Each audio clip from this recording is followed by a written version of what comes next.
আমি আসলে আসছি আমার নানার বাড়ি, আমার নানা নানি এলাকা। এটা ঝিকরাপাড়া। এটা আসলে খুবই মোটামুটি ভাবে একটু গ্রাম গ্রাম ব্যাপারটা একটু বেশি। তো এখানে আসলে প্রাকৃতিক সৌন্দর্যে পরিপূর্ণ বলা যেতে পারে।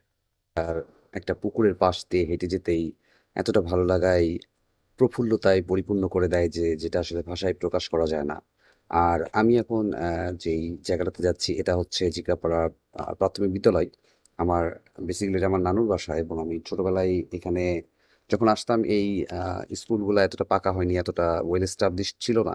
এটা আমার জন্য অনেক স্মৃতি বিজড়িত এবং অনেক বেশি ওভারওয়েলমিংড, অনেক বেশি সুন্দর।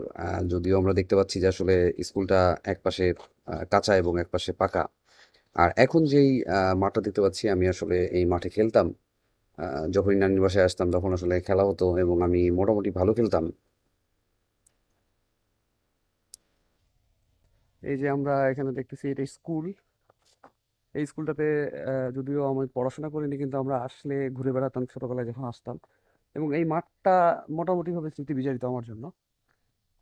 কারণ এই মাঠে আমি খেলতাম ছোটবেলায়। খেলছি। আমার মামাতো ভাই একটা ছিল, শুভ নাম। সে তার সাথে খেলাধুলা করা হতো এই পিচে। এই যে এখানে একটা পিচ আছে, এই পিচে খেলা হতো। কিন্তু মোটামুটি ভাবে এটা খুব ভয়ঙ্কর একটা ব্যাপার আছে, সেটা হচ্ছে যে আমরা ব্যাকগ্রাউন্ডে দেখতে পাচ্ছি ওই যে দূরে যে গাছটা আছে। আসলে রোদে অনেক কাছে যেতে ইচ্ছে করছিল, কিন্তু আসলে যাচ্ছি না। কারণ দুপুরে নাকি না যাওয়াটাই ভালো, এখানকার মানুষের মুখে জনশ্রুতি যেটা শুনলাম।